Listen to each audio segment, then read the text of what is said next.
Sahabat, jumpa kembali dalam program Krida Bagimu Negeri. Program ini kerjasama Yayasan Komunikasi Bersama dengan Universitas Kristen Krida Wacana bersama saya sebagai pemandu percakapan Pendeta Santiani Manurung. Ukrida, tempat yang tepat menyiapkan masa depan bagi Anda bila Anda sebagai kaum muda dan masa depan bagi anak Anda bila Anda sebagai orang tua. Sahabat, program ini mengangkat berbagai hal, berbagai topik yang kita lihat dalam kehidupan kita sehari-hari yang mengemuka dalam kehidupan sehari-hari tengah masyarakat dan melihatnya dari berbagai perspektif keilmuan seperti psikologi, ekonomi, sosial, kedokteran, dan tentu saja dalam perspektif iman Kristen.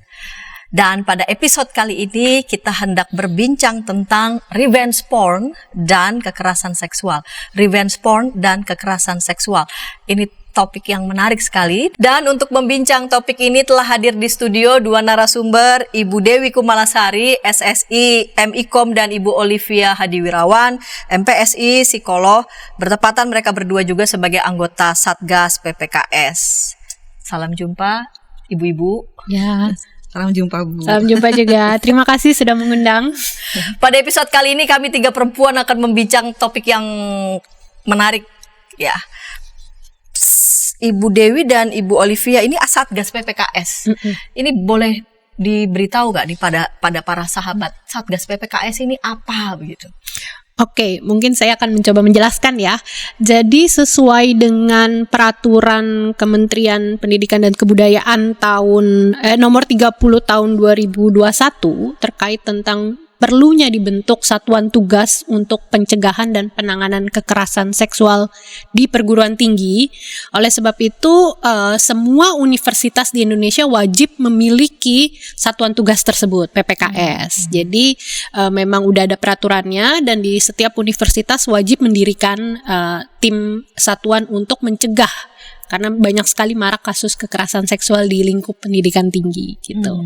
Nah, Ukrida sendiri sudah memiliki tim Satgas sejak tahun 2022 ya, dari 22 kami sudah mulai memiliki tim Satgas yang berisikan 9 anggota karena memang harus ganjil dari semua ya, supaya kalau ada permasalahan yang membutuhkan voting dia harus ganjil gitu kan. Dan anggota tim Satgas sendiri harus tersusun dari berbagai unsur di satuan pendidikan, mulai dari tenaga akademik atau pengajar seperti dosen, tenaga administrasi akademik seperti staf, unit dan segala macam, serta mahasiswa. Dan juga aturannya adalah perbandingan antara perempuan laki-laki. Jadi harus 2:1 gitu. Jadi dalam tim Satgas itu juga harus mengandung unsur laki-laki, tidak hanya milik perempuan aja untuk melindungi atau mencegah terjadinya kekerasan seksual, tapi memang usaha bersama. Ya, jadi usaha bersama, terlibatan bersama dan mesti tadi antar bidang begitu ya. Ya. Kalau bisa memang semua lini ya, tidak harus dari, walaupun memang kebanyakan karena dibutuhkan segera, kebanyakan bidangnya dari lini sosial dan kesehatan, tapi tidak menutup kemungkinan juga dari bidang hukum, teknik dan segala macam. Memang terbuka untuk umum dan harus mendaftar dan diseleksi. Ini keren. Ukrida sudah punya Satgas PPKS. Baiklah, Ibu Olive dan Ibu Dewi. Pada episode kali ini kita membincang revenge porn dan kekerasan seksual. Saya mengawali dengan kenapa ya disebut revenge porn dan kekerasan seksual. Ini siapa dulu nih? Ibu Dewi atau Ibu Olivia? Ini soalnya dua-duanya anggota Satgas kan? Ya, ini Bu Olive dulu aja. Oh ya. Jadi kenapa kita mengangkat topik revenge porn ya? Dalam beberapa waktu belakangan ini kasus-kasus revenge porn itu meningkat. Salah satunya yang sangat terekspos adalah revenge porn di sosial media.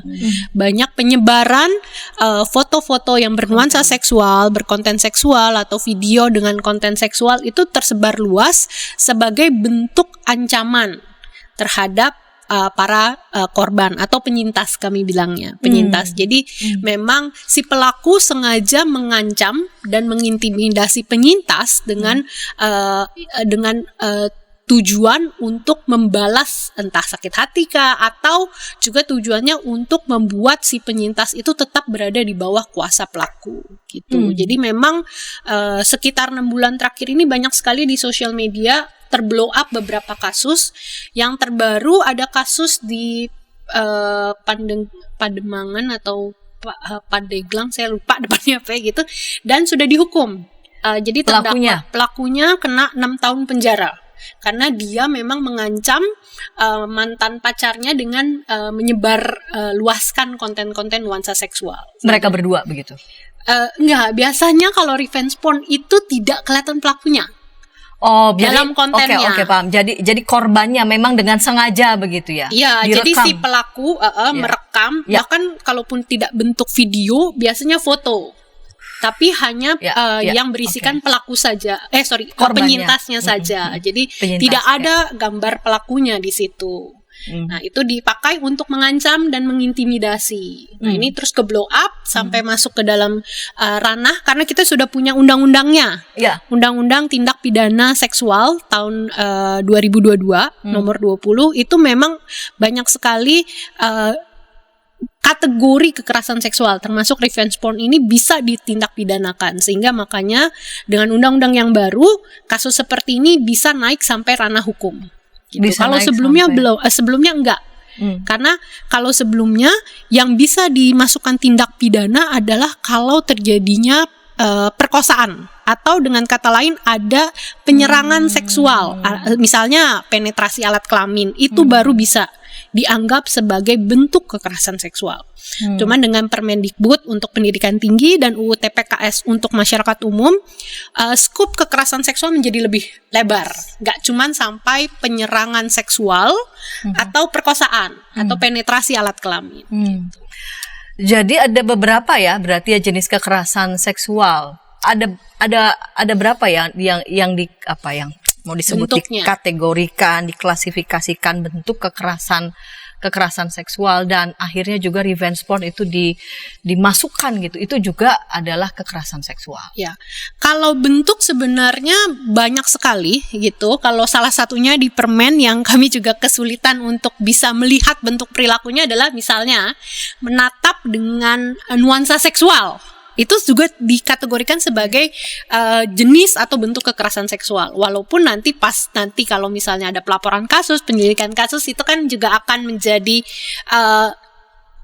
tantangan sendiri ya untuk bisa membuktikan bahwa memang ada tatapan dengan nuansa seksual. Jadi memang secara garis besar diperluas. Dasarnya adalah adanya suatu, kalau ada term baru itu rape culture.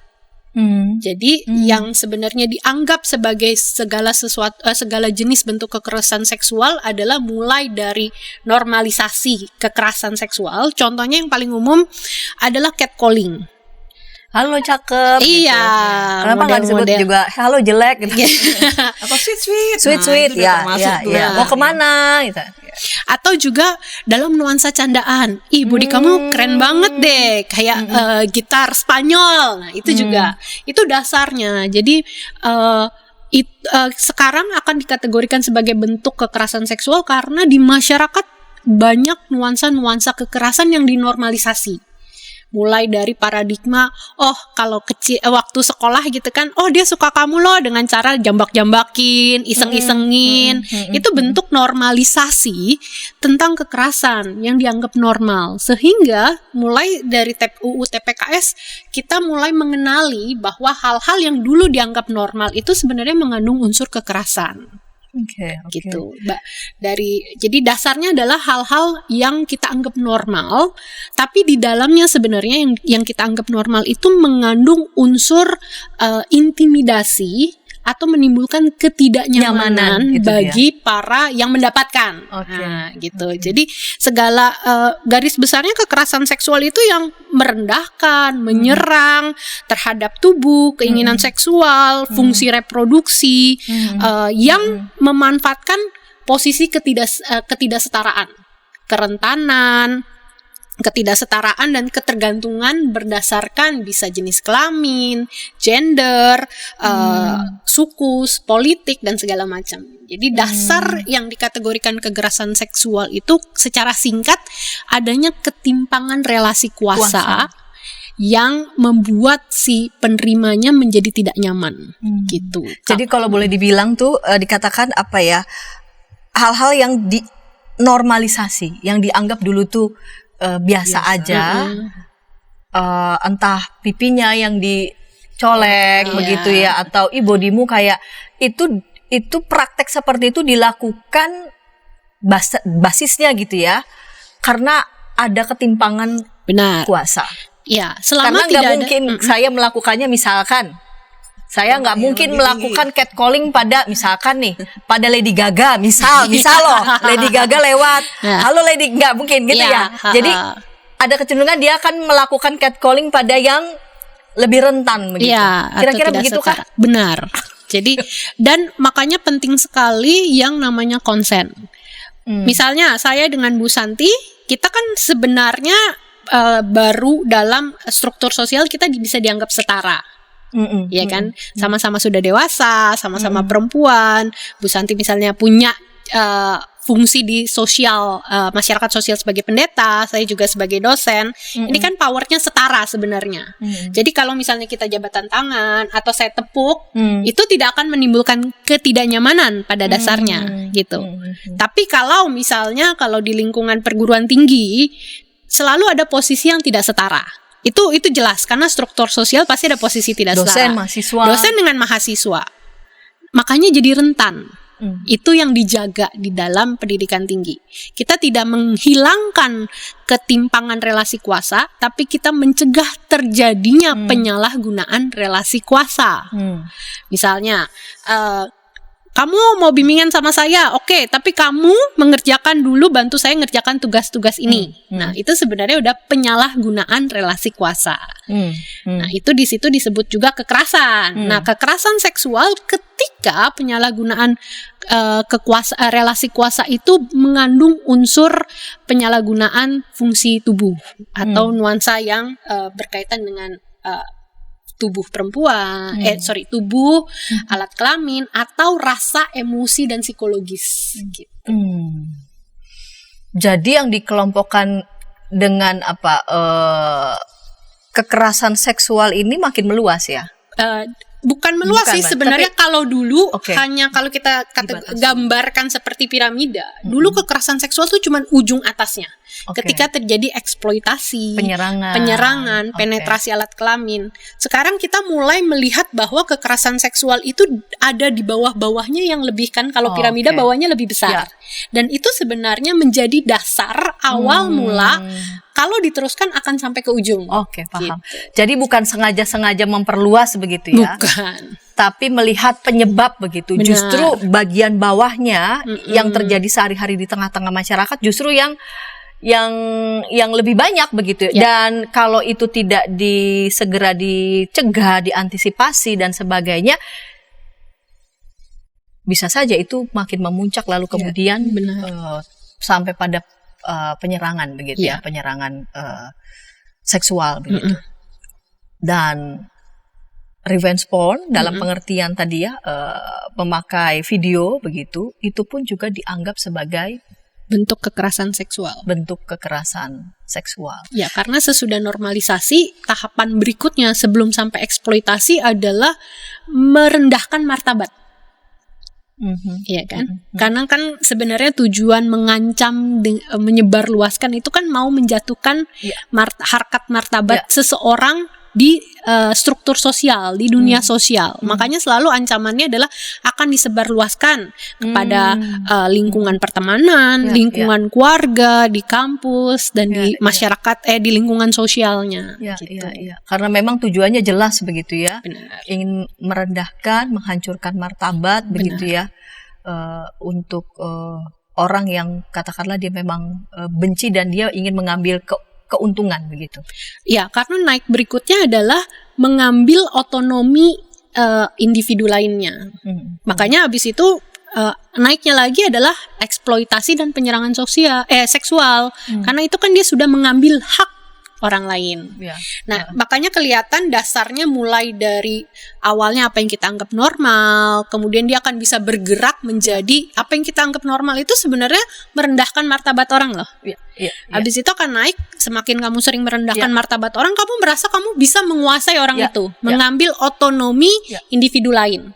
Sehingga ketika merasa dia punya otonomi terhadap individu lain, misalnya barang itu, ini kan punya saya, terserah saya mau apain. Padahal ini orang lain, individu lain, bukan barang. Sehingga tidak mengherankan banyak terjadi kasus perkosaan, penyerangan seksual karena dia melihat itu sebagai miliknya yang bisa diapa-apakan gitu, sesuka dia. Ya, dan itu dimulai dari tadi ya, tindakan-tindakan yang tampaknya itu dinormalisasi. Benar. Ketika itu dibiarkan lalu kemudian orang merasa jadi oh iya itu terbiasa, nanti makin tambah dan memuncak pada penyerangan seksual. Berkaitan dengan mau disebut sebagai penyintas begitu ya. Karena kalau korban soalnya ada konotasi buruk, dia tidak berdaya, powerless dan benar. Jadi pada penyintas, pada survivor ya. Kita tahu bersama mengalami tindakan seperti itu kan melukai semua begitu ya. Bagaimana berkaitan dengan perlindungan bagi para penyintas itu akan kita bahas di segmen kedua, namun sebelumnya kita dengarkan pesan-pesan berikut ini.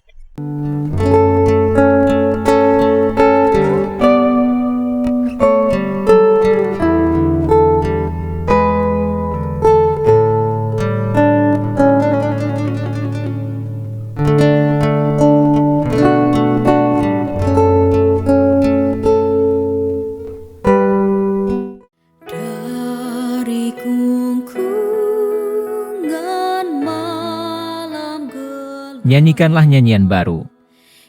Setiap hari Rabu, pukul 12 waktu Indonesia Barat. Dapat Anda nikmati di channel Lagu Rohani YKB GKI TV.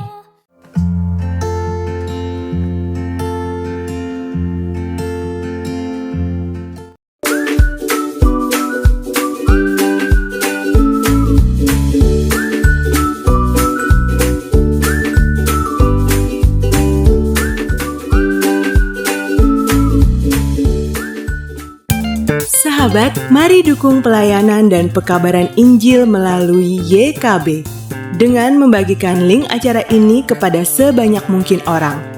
Dukungan juga dapat saudara lakukan dengan mentransfer dukungan finansial ke rekening BCA ke nomor 450 305 2990 450 305 2990 atas nama Yayasan Komunikasi Bersama.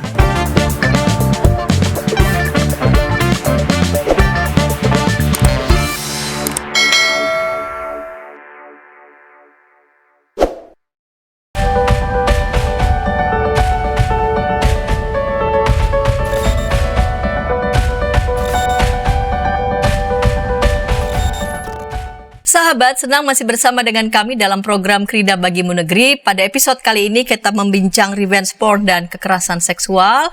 Kita sudah tiba di segmen yang kedua. Mari sahabat, saya mengundang sahabat boleh berinteraksi di kolom komentar yang sudah tersedia, memberikan respons ataupun juga menyampaikan tanggapan. Saya percaya narasumber yang hadir di studio pada episode kali ini yang keren-keren, Ibu Dewi dan Ibu Olivia, dengan senang hati akan merespon komentar maupun juga menjawab pertanyaan dari para sahabat. Baik, Ibu Dewi dan Ibu Olivia ya, tadi di awal di segmen pertama sudah dijelaskan itu revenge porn itu apa, mengapa digolongkan dalam kekerasan seksual dan jenis-jenis kekerasan seksual apa saja. Pertanyaan selanjutnya ini berkaitan dengan penyintas begitu ya. Nah, sejak awal kan tadi saya sudah nyampaikan nih bahwa kedua ibu adalah anggota tim Satgas begitu ya, tim Satgas PPKS. Kayaknya urusan revenge porn dan kekerasan seksual ini juga kan berkaitan dengan bagaimana memperhatikan si penyintas, mengadvokasi si penyintas itu. Ada yang bilang begitu ya, kenapa sih misalkan perlu semacam melindungi penyintas? Kan sudah tahu, udah ada payung hukumnya misalkan, udah ada peraturan-peraturannya. Ya kalau situ merasa dirugikan misalkan ya, merasa betul-betul gitu ya, udah ada pelaku begitu ya yang berbuat jahat, ya tinggal dilaporkan saja ya. Mirip kayak misalkan, ya saya kecurian dompet nih, saya tinggal datang aja ke polisi, saya kan nggak akan minta orang tua saya tolong dong lindungi saya kecurian dompet misalkan gitu. Bagaimana respon Ibu Olivia, Ibu Dewi ya. Iya. Oke, mari silakan Bu. Ya, jadi memang nggak semudah itu, Bu. Iya. Kalau kita kehilangan dompet, ya udah beli lagi bisa gitu Iya. kan. Kita atau nabung dulu atau nanti itu hal yang bisa dicari. Tetapi bagi penyintas adalah ada trauma di dalam diri yang dirasakan ketika dia mendapatkan kekerasan seksual.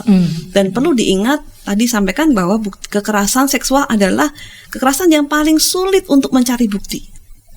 Kekerasan seksual adalah Sulit untuk mencari bukti. sulit untuk mencari bukti. Ini harus di garis bawah ini, garis tebal ya para sahabat ya. Ya, karena kejadiannya sudah terjadi. Kalau bukti yang dirasakan apa?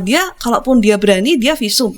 Kalaupun visum itu harus masuk ke sebuah instansi, mungkin di rumah sakit atau apa yang diketahui orang lain dan akan menjadikan perbincangan, lalu diketahui orang lain padahal itu adalah rahasia diri gitu. Dan tidak mudah untuk berani datang dan saya habis mendapatkan kekerasan seksual dan orang tidak selalu ada pada pihak orang tersebut gitu. Bisa jadi ya kamu sih pakai baju kayak gitu, kamu sih, dia akan terhakimi. Dan itu secara psikis akan memperburuk dari dia sendiri karena kita ketahui bahwa korban kekerasan seksual itu berdampak banyak hal. Dia dari sisi psikisnya, kemudian dari trauma, kemudian ketakutan, lalu terintimidasi, takut berhubungan sosial dengan orang lain, bahkan di beberapa kasus ada yang bunuh diri. Kita lihat di Korea tuh ya, ada beberapa artis yang bunuh diri karena ketika dia mendapatkan peran harus mendapatkan kekerasan seksual dulu gitu yang dia tidak inginkan.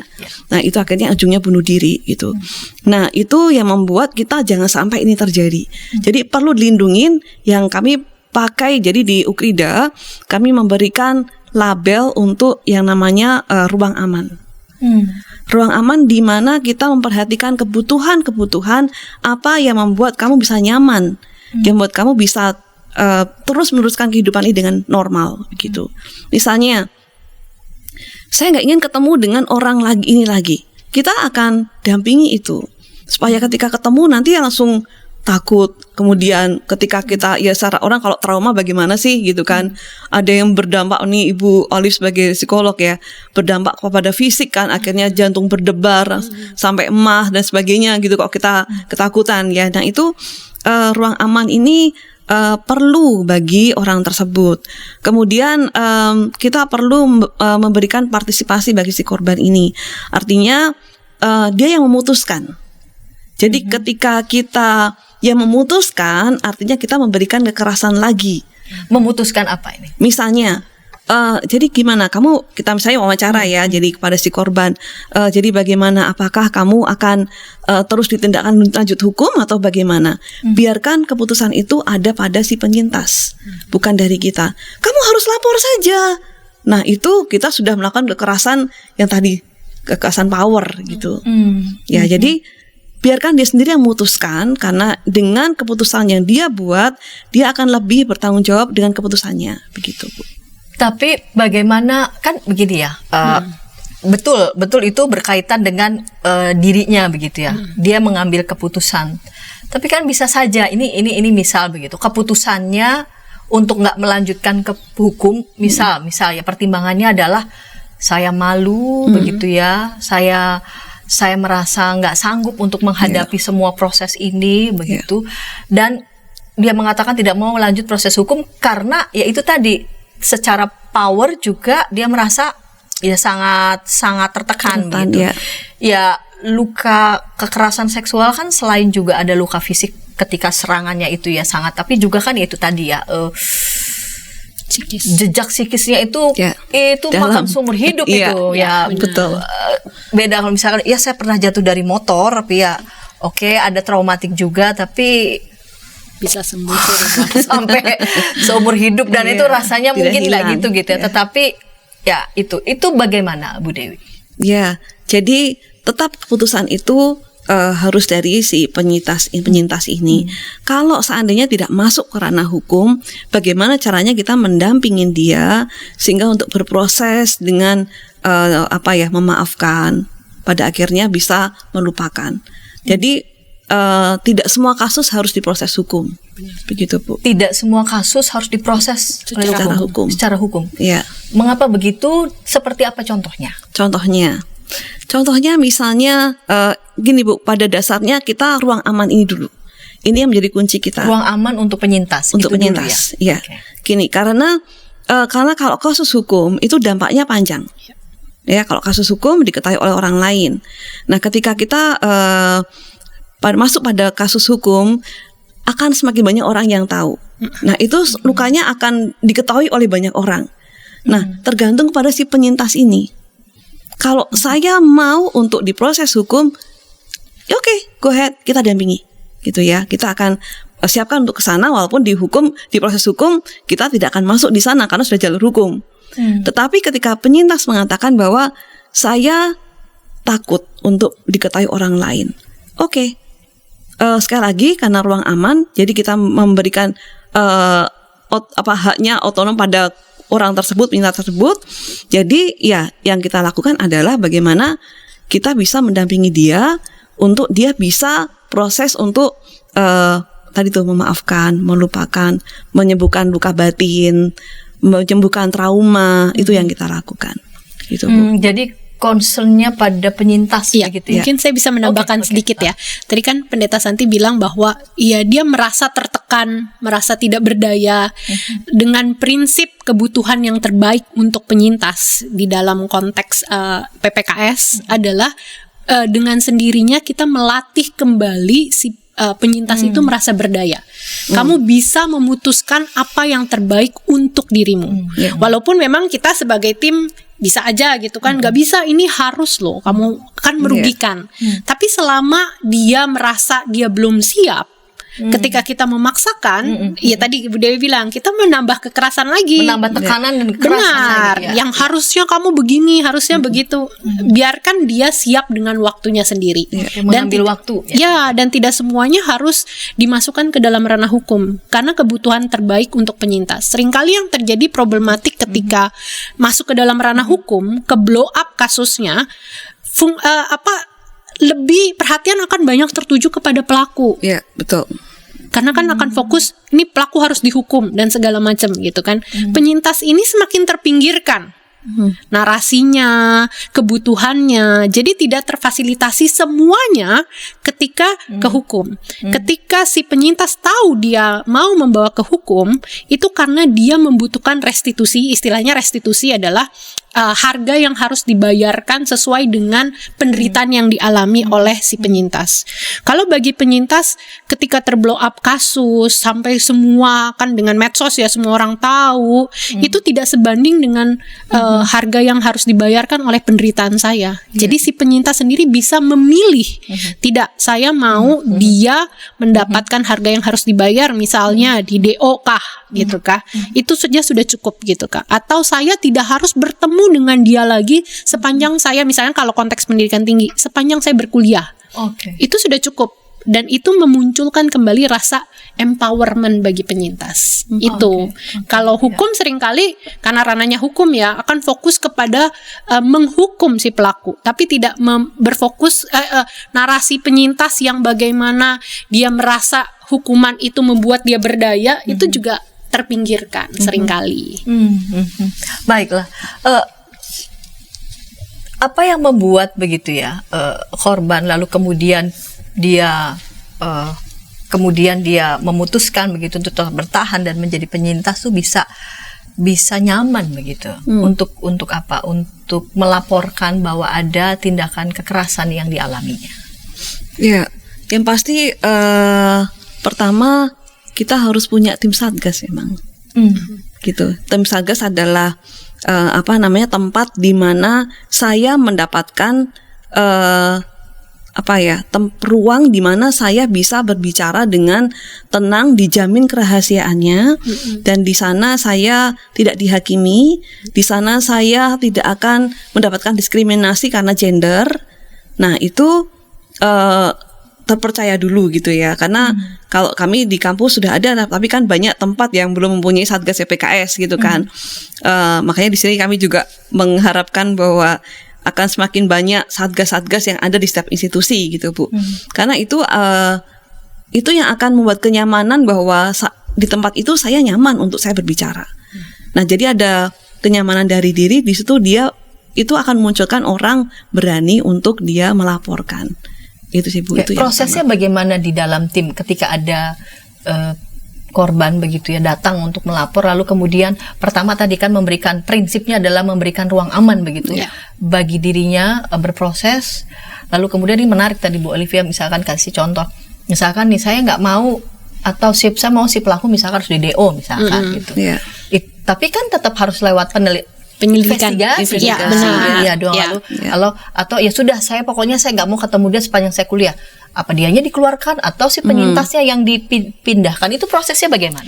Jadi kalau mungkin saya coba menjawab ya, kalau di Ukrida kami punya layanan aduan, lalu si penyintas sendiri atau saksi boleh melaporkan, baru dari sana kami akan reach out siapa penyintasnya, saksinya, lalu menanyakan apa yang kamu butuhkan. Di tempat kami ada 2, alur penyidikan dan pendampingan. Dua-duanya bisa jalan bareng atau bisa milih salah satu. Misalnya paling utama adalah membutuhkan pendampingan gitu.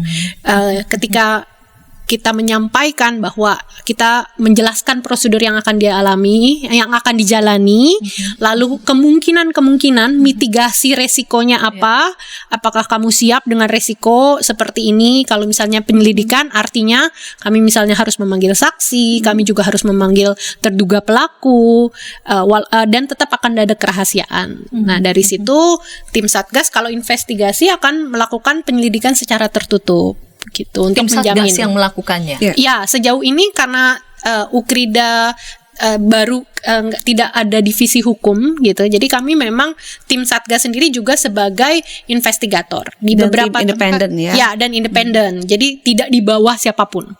Tidak di bawah siapa? Iya, tidak di bawah rektorat. Jadi kami terpisah karena dilindungi oleh Permendikbud. Kalau misalkan mau memanggil rektor juga bisa. Itu fungsinya independen gitu. Di beberapa institusi yang cukup besar, mereka bisa punya tim investigasi sendiri terlepas dari tim Satgas gitu. Nah, waktu kami akan menginvestigasi, melakukan penyelidikan kasus, nanti juga hasilnya kami akan sampaikan kepada pihak rektorat, rekomendasi bahwa terjadi kasus seperti ini, kami merekomendasikan rektorat melakukan tindakan ini gitu. Nanti yang memutuskan tindakan tentu saja pihak rektorat dan gitu. tim kode etik Dan dewan etik rektorat. Tapi kami punya fungsi mengawasi keputusan tersebut. Dan melaporkan kepada Kemendikbud apabila rekomendasi kami hampir tidak dilakukan semuanya. Jadi betul-betul independen ya? Iya, jadi kami juga bisa melaporkan secara independen kepada Kemendikbud bahwa kami sudah merekomendasikan dan tidak dilakukan. Nah, misalnya terbukti ada penyelewengan, penyerangan seksual sehingga harus mengeluarkan mahasiswa atau staf administrasi ataupun dosen dan tidak dilakukan, itu kami bisa melaporkan kepada Kemendikbudnya. Ada unitnya sendiri juga untuk melaporkan. Jadi pertama tadi fokusnya pada apa tadi, perlindungan begitu ya, pada si penyintas agar dia sungguh-sungguh punya ruang yang aman untuk bisa bicara, menyampaikan hal yang sangat mendalam itu begitu ya. Lalu kemudian diajak untuk ditanyai kah? Jadi kita wawancara. Boleh nggak itu dibilang semacam apa? Wawancara atau apa? Kami menyebutnya memang wawancara, tapi di dalamnya sebenarnya juga ada pendampingan. Jadi makanya tim Satgas juga ada pelatihan. Misalnya bagaimana memilih kata yang tidak menghakimi. Waktu bertanya kita tidak, ya kamu sih pakai baju kayak gitu. Ya kamu sih kenapa mau diajak ke ruang tertutup gitu. Jadi memang anggota Satgas benar-benar harus dilatih. Udah ada modul pelatihannya juga oleh pemerintah dan dipastikan. Tapi bisa jadi itu dilakukan bukan kepada korban tapi kepada saksi. Ada kasus misalnya si korban sampai tidak berdaya dan tidak mau lagi datang ke kampus misalnya.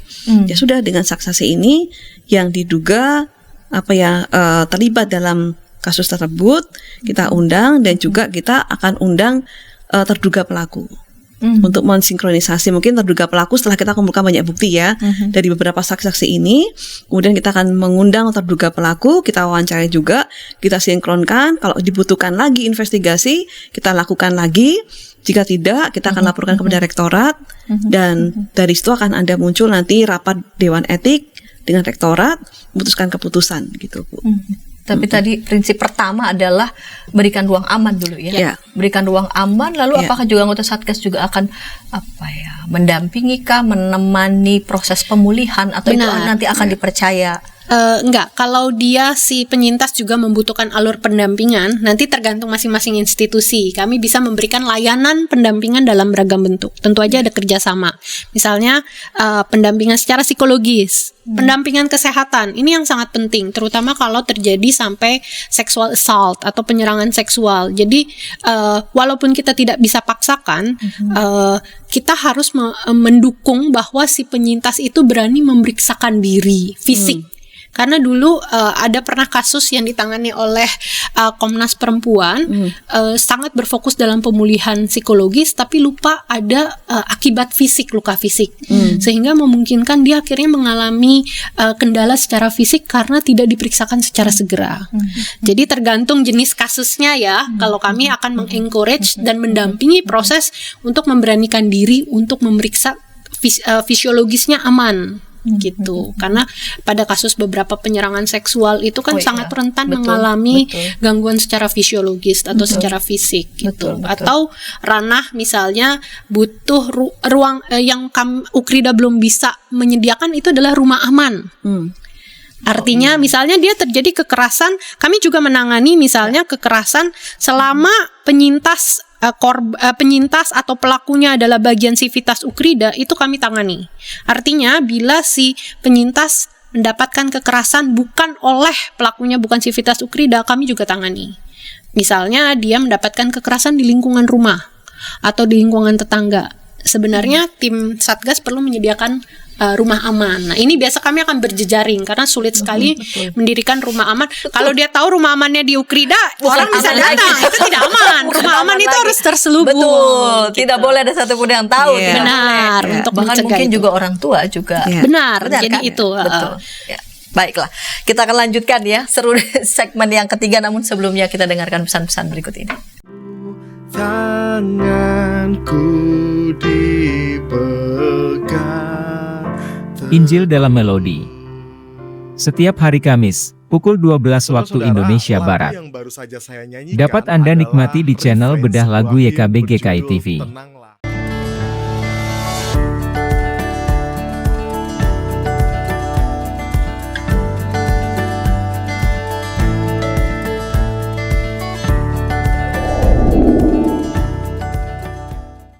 Sahabat, mari dukung pelayanan dan pekabaran Injil melalui YKB dengan membagikan link acara ini kepada sebanyak mungkin orang. Dukungan juga dapat saudara lakukan dengan mentransfer dukungan finansial ke rekening BCA ke nomor 450 305 2990 450 305 2990 atas nama Yayasan Komunikasi Bersama.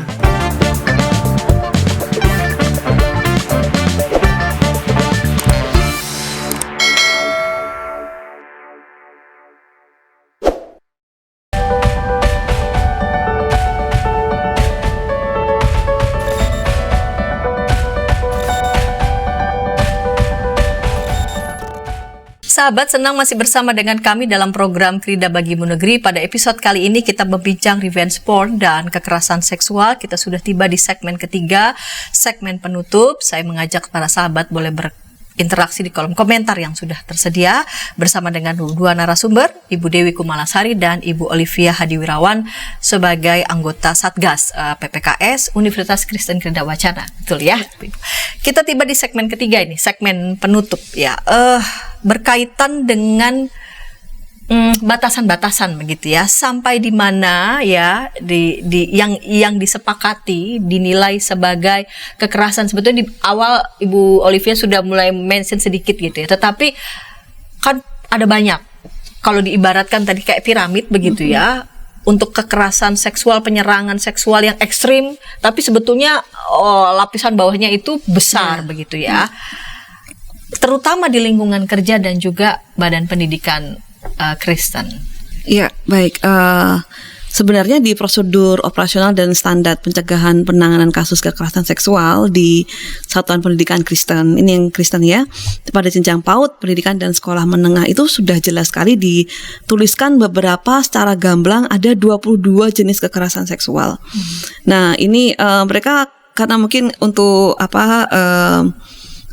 PAUD, SD dan sekolah SMP, SMA menengah ya, mereka menetapkan ada 22 itu dimulai dari ujaran kebencian, kemudian sebentar saya bukakan, ya, mulai dari tadi itu catcalling, kemudian ada ujaran kebencian, ada ujaran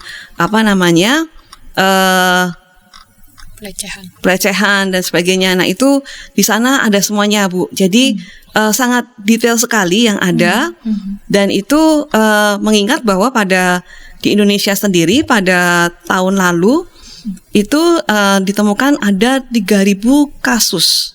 Tahun lalu? Tahun ini dari Januari sampai saat ini. Di Indonesia? Di Indonesia. Dan itu pada catatan per tahun di Indonesia sendiri, kekerasan seksual itu tidak hanya ada di sekolah saja gitu ya, dan di instansi manapun juga ada. Contohnya juga instansi agama. Ya. Ya, itu ada di sana begitu. Oke, ini data saya. Jadi kekerasan seksual sendiri dibagi menjadi 22 bagian, dari perilaku atau mengeluarkan ujaran mendiskriminasi, ujaran mendiskriminasi, lalu memperlihatkan alat kelaminnya, kemudian tanpa persetujuan korban, lalu menyentuh, mengusap, meraba, memegang, memeluk, mencium atau menggosokkan bagian tubuhnya korban tanpa persetujuan korban. Jadi selalu ada tanpa persetujuan korban. Kemudian ada membuka pakaian korban. Ini kan kadangkala suka iseng gitu ya, dibuka tadi yang namanya normalisasi tadi begitu. Lalu menyebarkan informasi terkait tubuh atau pribadi korban tanpa persetujuan, mengintip, itu sebenarnya sudah masuk dalam ranah kekerasan seksual. Jadi hati-hati nih yang kita iseng-iseng bergurau, itu sebenarnya sudah masuk di sana. Ada banyak Bu, 22. Dan ini kasus ini dilihat bahwa pada tahun 2023 ini kasus kekerasan seksual meningkat setiap tahunnya. Setiap tahunnya meningkat. Jadi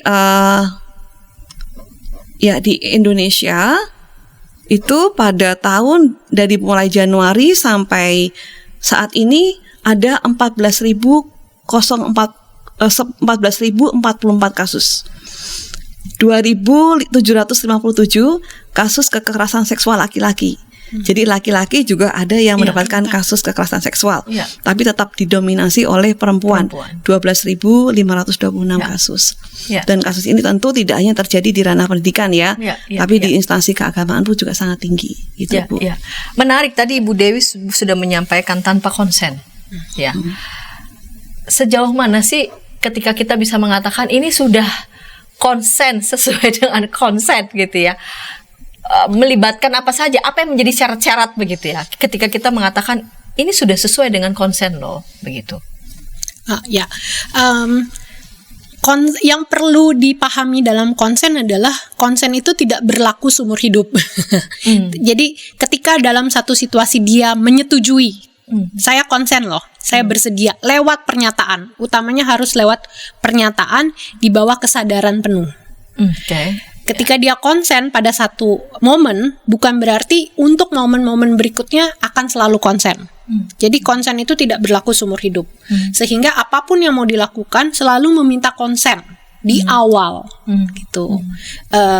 Dan lewat pernyataan. Tidak hanya asumsi atau lewat bahasa nonverbal, bahasa tubuh, body language, itu tidak berlaku. Jadi memang harus dinyatakan di bawah kesadaran. Tentu saja kalau di bawah tekanan, paksaan, atau di bawah pengaruh obat-obatan itu tidak bisa dikatakan konsen. Itu jelas. Gitu. Jadi memang harus pernyataan yang jelas, eksplisit iya atau tidak begitu ya. Dan ketika pun iya sekarang belum tentu iya seterusnya. Begitu. Itu yang problematika terutama banyak muncul di KDRT Ya kan, suami dengan istri, ketika istri bersedia melayani sekali gitu, pada momen berikutnya dia tidak bersedia, tapi karena siap, udah pernah kan dulu sekali kamu gitu kan, tidak selamanya. Dan perlu disadari ke kasus kekerasan seksual juga termasuk tentang penggunaan alat kontrasepsi. Itu di ranah hukum dilindungi. Gitu. Jadi pemaksaan penggunaan alat kontrasepsi secara hukum di UU TPKS nomor 20 tahun 2022 itu juga akan masuk ke dalam kekerasan seksual. Dipaksa menggunakan alat kontrasepsi itu pun termasuk, benar. Oke, kategori kekerasan seksual. Oke. Yang bisa ditindak pidanakan. Yang bisa ditindak pidanakan. Baiklah. Kedua ibu ini kan anggota Satgas ya, dari 9 ya, Ukrida, dan menurut peraturan Pendikbud ya, semua institusi pendidikan wajib begitu ya, ada Satgas gitu. Apakah ini juga mesti juga ya dimiliki begitu oleh institusi lain, katakanlah institusi agama begitu, yang kita juga tahu betul begitu ya, wah, kekerasan seksual yang terjadi di institusi agama dilakukan oleh komunitas agama, tidak jarang juga ikut juga dilakukan oleh para pemuka agamanya begitu. Dan kalaupun itu ada, itu kira-kira payung hukumnya pakai apa begitu? Apalagi udah ngomong soal komunitas agama, lalu kemudian ada pemuka agama yang punya value begitu ya, luhur begitu, dilindungi oleh komunitas dan sebagainya. Ya, menurut kami bahwa itu kekerasan seksual dari catatan tahunan 2019-2020 juga, bahwa ada kasus itu dibagi menjadi beberapa dari laporan-laporan yang ada. Kasus itu ternyata menarik karena tidak hanya dilakukan oleh di pendidikan saja gitu ya, di orang terdekat, di tetangga, kemudian di santri keagamaan, guru ngaji dan sebagainya, itu cukup tinggi, Bu. Itu untuk menunjukkan bahwa kekerasan seksual itu ada di berbagai lapisan masyarakat, di mana semuanya, saya yakin bahwa setiap orang pasti mempunyai tempat di mana dia masuk dalam sebuah instansi tersebut, entah itu di perkampungan, di RT yang paling sederhana sekalipun gitu ya, dan itu di lingkungan instansi keagamaan, apapun agama dia. Cuma saya nggak tahu kenapa gereja tidak ada laporan catatan tahunan, apakah memang benar-benar tidak ada atau belum terlaporkan. Semoga. Nah, itu tidak tercatat di Catahu 2019 dan 20. Itu dia, Bu, karena tidak tersampaikan, itu karena dia takut untuk berbicara atau belum ada tempat ruang aman untuk dia bisa menyampaikan. Kami sih menyarankan setiap instansi ini punya Satgas yang terdiri dari, tadi Bu Alif sudah sampaikan di depan, dari berbagai lapisan. Kalau kami di universitas terus ada dosen, pegawai akademik, mahasiswa. Nah, di tempat lain ya harus ada, karena khususnya para pemimpin agama ini kan punya kekuatan ya, punya kekuatan dianggap tinggi gitu ya, spiritualitasnya tinggi lah gitu. Jadi kayaknya nggak salah gitu. Nah, itu belum tentu kan gitu ya, Bu. Jadi harus ada dari berbagai lapisan, misalnya dari majelis, dari komisi, dari warga sendiri yang kritis, yang peduli, semuanya harus ada, sehingga tadi kalau perlu pendeta nggak masuk di situ, atau majelis tidak ya, Bu ya, atau perwakilan saja gitu. Jadi orang semakin berani untuk menyampaikan di tempat yang dia merasa nyaman gitu, Bu. Payung hukumnya dengan apa? Kalau yang berlaku di undang-undang itu Undang-Undang Nomor 20 Tahun 2022 tentang tindak pidana kekerasan seksual. Hanya saja memang gerakan untuk mulai melakukan pencegahan, menyediakan ruang aman untuk pelaporan itu belum di berbagai lapisan masyarakat belum ada aturan resmi gitu. Kalau di pendidikan tinggi memang Permendikbud itu memastikan. Oleh sebab itu saya sangat mengencourage mulai dibentuk satgas-satgas ini di berbagai instansi tadi, di berbagai lapisan masyarakat untuk seperti menindaklanjuti inisiasi yang dilakukan di pendidikan tinggi. Mulailah bentuk satuan tugas yang menyediakan ruang aman. Oke, kita belum siap misalnya untuk menangani kasus secara besar, jadi penanganan kasus bisa dilakukan secara individu di dalam payung Undang-Undang Nomor 20. Fungsinya satgas di dalam lapisan kekerasan itu adalah mulai memberikan ruang aman, memberikan perlindungan, pendampingan dengan struktur yang hampir mirip dengan inisiasi yang sudah dilakukan di Permendikbud. Contohnya, tim Satgas itu harus terdiri dari semua unsur lapisan dalam institusi tersebut. Contohnya misalnya kalau di institusi keagamaan, katakan di gereja, terdiri dari pendeta, majelis jemaat, jemaat itu sendiri, staf-stafnya. Nah, salah satu yang bagus dari inisiasi Permendikbud di tim Satgas adalah mengakui adanya relasi kuasa.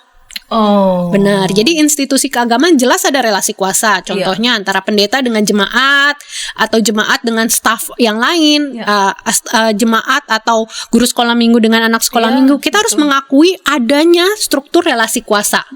Sehingga fungsi Satgas awal inisiasinya misalnya, oke, kita tidak menangani laporan kekerasan dulu, tapi berusaha mengawasi dan mencegah terjadinya penyalahgunaan relasi kuasa. Mencegah dan mengawasi supaya penyalahgunaan kuasaan itu tidak terjadi secara terus-menerus, yang kemudian berpotensi akan ke dalam bentuk kekerasan maupun kekerasan seksual. Sehingga dengan inisiasi Satgas untuk mencegah dan mengawasi, kita juga akan bisa melihat proporsinya kalau di tim Satgas Pendidikan yang rentan terhadap ketimpangan relasi kuasa adalah mahasiswa atau staf non-akademik, sehingga porsinya dalam tim Satgas menjadi lebih banyak dibandingkan yang puncak di piramida kekuasaan itu. Artinya misalnya kalau di gereja, ini mungkin secara singkat gitu kan, puncaknya ada di majelis jemaat atau di pendeta. Artinya porsi dalam Satgas itu perwakilannya harus lebih banyak jemaat dibandingkan majelis jemaat ataupun pendetanya, sehingga memastikan relasi kuasa itu ada, tapi diawasi penyalahgunaan dan penyimpangan terjadinya relasi kekuasaan itu. Kita bisa bergerak mulai dengan menginisiasi itu dulu gitu. Karena kalau untuk mendampingi hingga pelaporan itu memang butuh pelatihan. Yang akan ada pembelajarannya, modulnya di pendidikan tinggi kami diwajibkan gitu. Tapi bukan berarti instansi lain, instansi sosial lainnya tidak bisa bergerak, bisa kok. Mulai juga dari menyadari tadi ada piramida kekuasaan, ada bentuk-bentuk rap culture gitu yang selama ini kita anggap normal, yang selama ini tanpa sadar itu adalah bentuk merendahkan martabat. Nah, itu yang kita awasi, yang kita edukasi untuk mencegah itu terus-menerus terjadi. Berarti rekrutmennya juga harus diperhatikan gitu. Benar. Kami ada tim rekrutmen sendiri. Iya, tim seleksinya juga harus independen. Persis, gitu. ada tim seleksi kan, tidak juga semacam volunteer siapa yang mau. Kita mendaftar dan diseleksi. Diseleksinya bukan dari universitas ya, langsung dari diktinya. Ya, kalau kami. Untuk pendidikan tinggi yang menyeleksi adalah dari dikti. Jadi kalau misalnya institusi keagamaan bisa kok, misalnya ada. bantuan Komnas Perempuan kah, kalau punya kenalan, atau misalnya dengan tim Satgas yang sudah berdiri nih, misalnya tim Satgas Ukrida membantu untuk seleksi, why not gitu. Kalau untuk di sekolah ada nggak ya? Di sekolah peraturan yang tadi saya sebutkan itu untuk sekolah, Bu. Ya, untuk sekolah, dan saya pikir beberapa sekolah. Jadi bukan sudah hanya pendidikan tinggi ya? Dari PAUD malah, dari PAUD, SD, SMP, SMA sudah ada ketentuannya.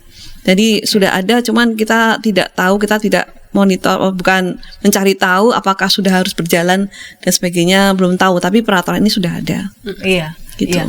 Artinya kan ketika kita mau sekolah ataupun orang tua menyekolahkan anak begitu ya, patut juga dilihat gitu, salah satunya sudah ada belum tim Satgas ini. Saya pikir itu salah satu yang perlu untuk diperhatikan begitu ya, bahwa pendidikan, institusi pendidikan yang akan dimasuki oleh saya atau dimasuki oleh anak-anak kami itu memang berjalan bukan saja bicara soal akademik, melainkan sungguh-sungguh mengkonstruk, katakanlah seperti itu ya, untuk seluruh sivitas gitu, menghormati begitu ya, harkat dan martabat setiap orang. Nah, pertanyaan selanjutnya, misalkan yang katakanlah yang penyintas ataupun penyintas kekerasan ingin melapor tindakan kekerasan yang dialami, itu bisa melapornya ke siapa? Pada siapa? Ya, kalau di universitas jelas di satgasnya di universitas masing-masing sudah ada. Kalau secara umum masyarakat umum kita punya namanya Kementerian Pemberdayaan dan Perlindungan Perempuan dan Anak. Ya. Mereka juga memberikan layanan. Bisa namanya Sapa 129, bisa dicari. Mereka punya teleponnya, mereka punya WhatsApp-nya, mereka punya emailnya, bisa di reach out. Itu fungsinya sama seperti kayak tim PPKS Ukrida gitu. Tim PPKS di universitas. Bisa menerima aduan untuk pelaporan, penerimaan aduan, pendampingan, pemberian rumah aman. Jadi hampir sama fungsinya semua untuk melindungi, mendampingi dan melaporkan apabila mengalami kekerasan pada anak dan perempuan. Oke, baiklah. Kita sudah tiba di ujung segmen ketiga dan juga episode kita pada kali ini. Silakan Ibu Olive atau Ibu Dewi boleh menyampaikan semacam resume ataupun pesan pada para sahabat. Mari silakan. Dari saya yang pertama adalah stop kekerasan seksual, itu sudah pasti. Dan yang kedua, jangan takut untuk melapor jika Anda merasa bahwa Anda tidak nyaman dan merasa mendapatkan kekerasan seksual. Cari tempat yang aman buat Anda dan selamatkan diri Anda. Kekerasan seksual itu bisa terjadi dan dialami oleh siapapun di lingkungan manapun. Jadi jangan menormalisasi bentuk-bentuk kekerasan atau merasa takut untuk menceritakan. Cari orang terdekat yang Anda percayai untuk menceritakan segala bentuk kekerasan seksual yang Anda alami.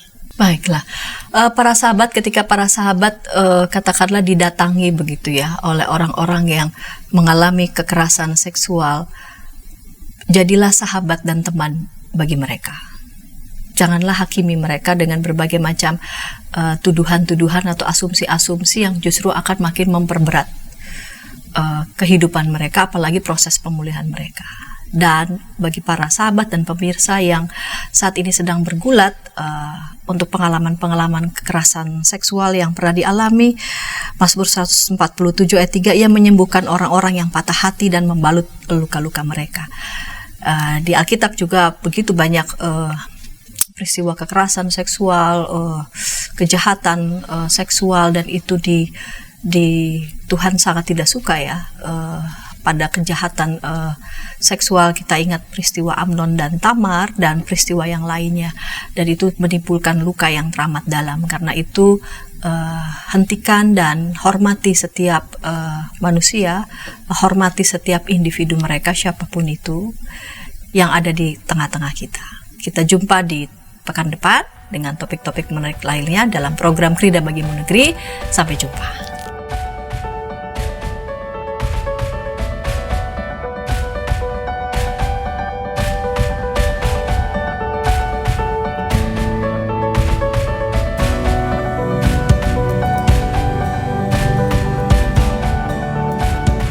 Sahabat, mari dukung pelayanan dan pekabaran Injil melalui YKB dengan membagikan link acara ini kepada sebanyak mungkin orang. Dukungan juga dapat saudara lakukan dengan mentransfer dukungan finansial ke rekening BCA ke nomor 450 305 2990 450 305 2990 atas nama Yayasan Komunikasi Bersama.